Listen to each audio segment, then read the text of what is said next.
स्वागत है आप सभी का हमारे चैनल एनसीईआरटी असिस्टेंट पे। आज हम चैप्टर 8 मोशन देखेंगे। मोशन क्या होता है? हम अपनी डेली लाइफ में बहुत सी चीज़ों को देखते हैं, जैसे चिड़ियाँ उड़ती हैं, मछलियाँ तैरती हैं, हमारे जो वेन्स हैं मतलब नसों में जो खून दौड़ता है, बहुत सारी चीज़ें जो है वो मोशन में होती हैं। ठीक है, atom, molecule, planet, star, galaxies, ये सारी चीज़ें क्या हैं? मोशन में हैं। ठीक है, और बहुत सी चीज़ें ऐसी भी होती हैं जिनको हम डायरेक्टली मूव करते हुए नहीं देख पाते। जैसे एयर है, एयर को क्या है, हम जब डस्ट पार्टिकल उड़ते हैं तो हम बोलते हैं कि हाँ एयर जो है वो भी मोशन में है। ठीक है, और जैसे लीव्स हो गए, ब्रांचेस हो गए, ये क्या है, ये भी मोशन में होती हैं, बट इनको हम बहुत टाइम के बाद देख पाते हैं। ठीक है, जब ये बड़े होते हैं तब मतलब छोटे से बड़े हो जाते हैं तो ये क्या है डेली मोशन ही होता है, इसी वजह से वो बड़े होते हैं। ठीक है, व्हाट कॉजेज सनराइज़?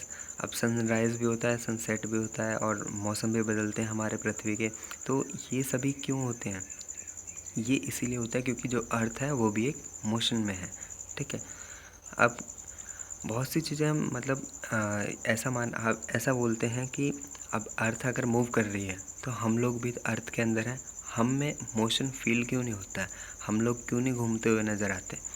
वो इसलिए होता है क्योंकि मोशन को हम तभी फील कर सकते हैं जब एक पर्सन, सपोज़ कीजिए एग्जांपल लेते हैं, यहाँ एग्जांपल दे रखा है, जैसे ए है वो रोड पे है। ठीक है, बी जो है वो बस के अंदर है। ठीक है, ये बस के अंदर है, बस क्या है, मोशन में है। ये स्टेशनरी पोजीशन पे है ए, तो क्या है, ए के लिए बी जो पर्सन है वो मोशन में है, बट बी अगर अपने ही अंदर बस के अंदर ही देखेगा कि तो क्या हो उसे लगेगा वो बस के अंदर मोशन में नहीं है। ठीक है, तो मोशन देखने के लिए हमें क्या चाहिए, एक स्टेशनरी ऑब्जेक्ट चाहिए, और दूसरा क्या है, एक जो दूसरा ऑब्जेक्ट है वो मोशन में होना चाहिए, तब जाके हम बोल सकते हैं कि कोई मोशन के।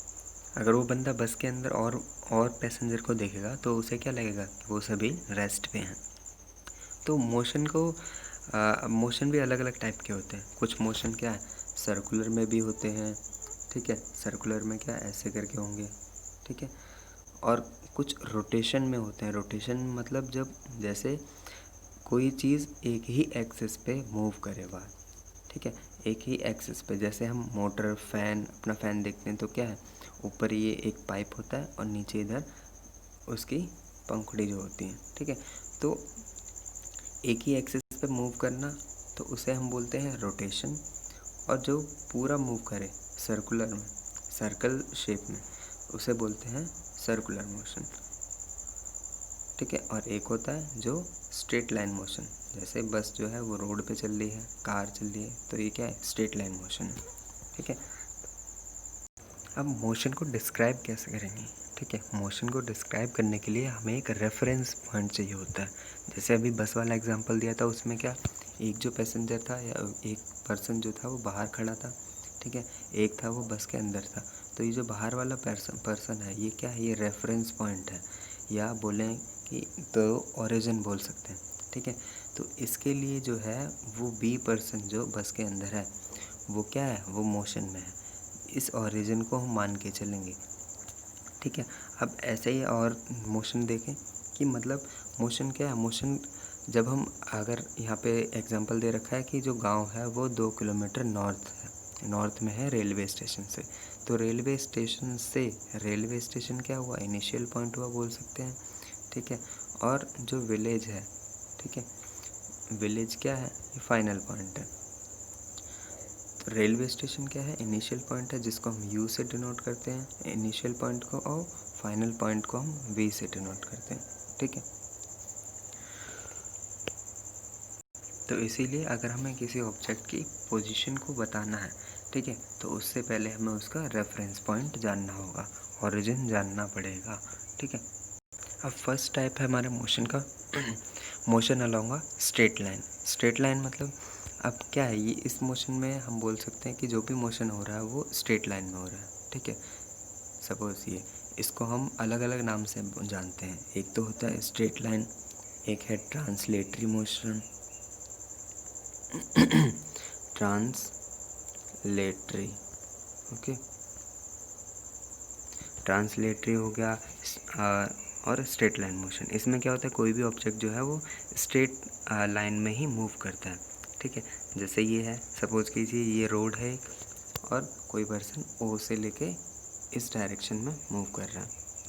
अब यहीं पे बात आती है एक नई चीज़, डिस्प्लेसमेंट की। डिस्प्लेसमेंट क्या होता है? डिस्प्लेसमेंट की अगर हम डेफिनेशन देखें तो वो होती है the shortest distance between initial and final point, ठीक है।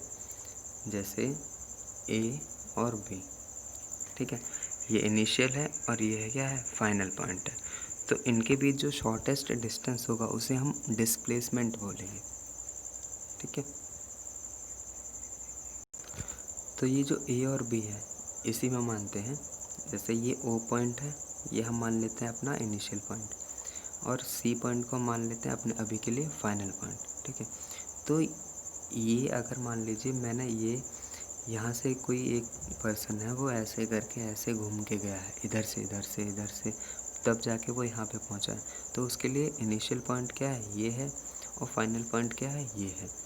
तो जो डिस्प्लेसमेंट होगा, वो डिस्प्लेसमेंट जब अगर हम देखेंगे तो डिस्प्लेसमेंट होगा जो शॉर्टेस्ट डिस्टेंस है, इन दोनों के बीच जो शॉर्टेस्ट डिस्टेंस है उसे हम डिस्प्लेसमेंट बोलते हैं, ठीक है। तो डिस्प्लेसमेंट की डेफिनेशन समझ आ गई होगी कि the shortest distance between initial and the final point, ठीक है। अब डिस्प्लेसमेंट कभी भी मतलब डिस्टेंस जो है वो कभी ज़ीरो नहीं होता, ठीक है। जैसा अभी देखा कि कोई भी पर्सन जो है मूव करेगा तो हमेशा डिस्टेंस जो है बढ़ेगा, बट डिस्प्लेसमेंट कभी भी ज़ीरो हो सकता है। डिस्प्लेसमेंट के लिए कंडीशन है कि ज़ीरो हो सकती है। क्या कंडीशन है, देखिए, पर्सन जो है वो यहाँ से स्टार्ट किया उसने मूव करना, वो गया आगे तक, ठीक है, आगे गया, ए तक पहुँच गया। ए तक पहुँचने के बाद वो वापस आया सी पे मान लीजिए, ठीक है, सी तक आ गया वापस। तो क्या हुआ, जो ए ज़ीरो से लेके मतलब ओ से लेके ए तक है, ये 60 किलोमीटर का जो डिस्टेंस है, ठीक है, यहाँ से यहाँ तक एक बार 60 कवर करा होगा, फिर उसके बाद वापस आएगा तो यहाँ से कितना होगा, 5, 10, 15, 20, 25, 30, 35। तो ये क्या है, यहाँ तक 35 किलोमीटर और कवर कर लिया इसने। तो ये तो हो गया, अगर हम इन दोनों को जोड़ दें, 35 और 60 को जोड़ दें तो ये तो हो गया अपना डिस्टेंस। बट डिस्प्लेसमेंट कितना हुआ, फाइनल इनिशियल तो यही था और फाइनल कहाँ पे मिला हमें, पॉइंट सी पे। तो इन दोनों के बीच जो दूरी है मतलब 25, तो जो 25 है वो क्या है, वो डिस्प्लेसमेंट है। 25 kilometre is displacement because it is the shortest distance between initial and the final point, okay. अब यहीं पे बात आती है एक टर्म है मैग्नीट्यूड। मैग्नीट्यूड का मतलब क्या होता है, मैग्नीट्यूड का मतलब होता है जो हम सिंपल एक न्यूमेरिकल वैल्यू होती है उसे मैग्नीट्यूड कहते हैं, ठीक है। जैसे हम बोलते हैं कि स्पीड जो है 20 किलोमीटर पर आवर है, ठीक है, 20 किलोमीटर पर आवर। तो ये जो 20 है, ये जो न्यूमेरिकल वैल्यू है, इसी को हम मैग्नीट्यूड बोलते हैं, ठीक है। अब हम नेक्स्ट पेज पे क्वेश्चन देखते हैं। फर्स्ट क्वेश्चन क्या है, क्या एक ऑब्जेक्ट जो मूव कर रहा है उसका डिस्प्लेसमेंट ज़ीरो हो सकता है, if yes support your answer. अभी जैसे मैंने बताया कि डिस्प्लेसमेंट जो है वो ज़ीरो हो सकता है बट डिस्टेंस नहीं हो सकता। ऐसा कैसे कि डिस्प्लेसमेंट अभी बताया कि जैसे ए पॉइंट है, ए पॉइंट से बी तक जा रहा है, तो सपोज़ कीजिए वो वापस आ गया, यहाँ से एक बार गया और फिर वापस आ गया। तो इनिशियल यहीं से गया था और यहीं पर ही वापस आ गया। इनिशियल और जो फाइनल पॉइंट है वो दोनों ही सेम है, तो इन दोनों के बीच क्या है, दूरी है ही नहीं। इन दोनों के बीच में जो डिस्टेंस है वो बिल्कुल ज़ीरो है। तो डिस्प्लेसमेंट तो ज़ीरो हो गया बट डिस्टेंस जो कवर करा, एक बार गया और आया, तो वो तो ज़ीरो नहीं हुआ ना, डिस्टेंस हमेशा बढ़ता है, ठीक है।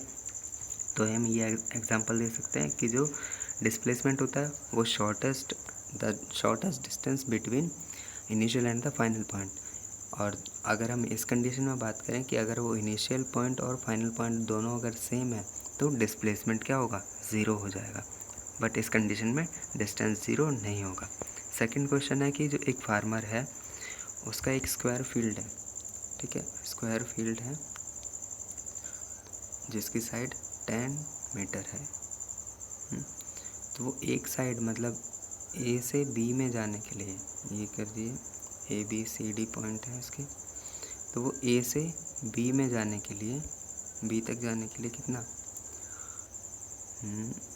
40 सेकंड लेता है। 10 मीटर को चलने में वो 40 सेकंड्स लेता है। ठीक है, तो इसको फिर पूछा गया कि what will be the magnitude of displacement of the farmer at 2 minute 20 second. 40 second में 10 मीटर कवर करता है, 2 मिनट 20 सेकंड, 2 मिनट कितने सेकंड हो गए 120 second. 2 minute is equal to 120 second, 120 plus 20 140। ठीक है, तो टोटल 140 सेकंड में वो जो कितना कवर करेगा, तो एक जो ए से बी जाने में 40 सेकंड, फिर से बी से सी जाने में 40, फिर इधर से इधर जाने में फिर से 40, तो कितने हो गए 40, फिर 80। ठीक है, इधर भी 40 होगा, इस तरफ ए से बी में जाने के लिए, बी से सी तक जाने के लिए भी 40, फिर सी से डी तक जाने के लिए भी 40, तो 40 80 120 हो गए। उसके 120 सेकंड हो चुके हैं, बचे 20 सेकंड। 20 सेकंड में अब वो सिर्फ ये जो डी से ए तक पोर्शन है वो आधा कवर कर पाएगा, क्योंकि जो है 10 मीटर जो है वो 20 सेकंड वो 40 सेकंड में करता है, तो 20 सेकंड बचे हैं, 20 सेकंड में सिर्फ 5 मीटर ही कवर कर पाएगा। तो जो डिस्प्लेसमेंट होगा वो अब यहाँ पे उसकी फाइनल पोजीशन है, ये जो पॉइंट है ये जो है यहाँ पे उसका फाइनल पोजीशन है, और ए पे क्या था इनिशियल पॉइंट। तो जो डिस्प्लेसमेंट हुआ वो कितना हुआ यहाँ से लेके यहाँ तक, जो कि कितना है 5 मीटर का। तो हम बोल सकते हैं कि जो डिस्प्लेसमेंट हुआ है वो 5 मीटर का हुआ है। 5 मीटर इज़ इट्स डिस्प्लेसमेंट। समझ आया? अगर नहीं समझ आया तो आप कमेंट में भी बता सकते हैं। ठीक है, अब नेक्स्ट क्वेश्चन है, इनमें से क्या ट्रू है डिस्प्लेसमेंट के लिए। It can not be zero, false, because it can be zero. अभी हमने आपको बताया कि डिस्प्लेसमेंट जो है वो ज़ीरो हो सकता है, बट डिस्प्लेसमेंट जो है डिस्टेंस जो है वो ज़ीरो नहीं हो सकता। Its magnitude is greater than the distance travelled by the object. Magnitude क्या होता है, जो न्यूमेरिकल वैल्यू है, क्या मैग्नीट्यूड जो है डिस्प्लेसमेंट का वो ज़्यादा हो सकता है डिस्टेंस से? नहीं, क्योंकि जो भी डिस्टेंस कवर करेगा ए से बी तक, अभी बताया था, अगर वो एक तरफ से जाएगा, ठीक है, जाएगा और आ गया वापस, तो डिस्प्लेसमेंट तो ज़ीरो हो गया, बट डिस्टेंस कवर क्या हो गया। सपोज के एक तरफ से कितना है 5 मीटर है, तो जाना और आना 10 मीटर हो गया, तो ये डिस्टेंस हो गया 10 मीटर, बट डिस्प्लेसमेंट तो ज़ीरो है। तो हमेशा ये कंडीशन बनी रहेगी कि जो मैग्नीट्यूड है डिस्प्लेसमेंट का वो हमेशा ही कम होगा डिस्टेंस से। तो इस वीडियो में हम इतना ही रखेंगे, बाकी का पार्ट अगली वीडियो में। So thank you for watching. अगर कोई भी पार्ट समझ नहीं आया आप कमेंट सेक्शन में बताएं, अलग से आपको उसे समझाया जाएगा। Okay, thank you for watching, bye bye.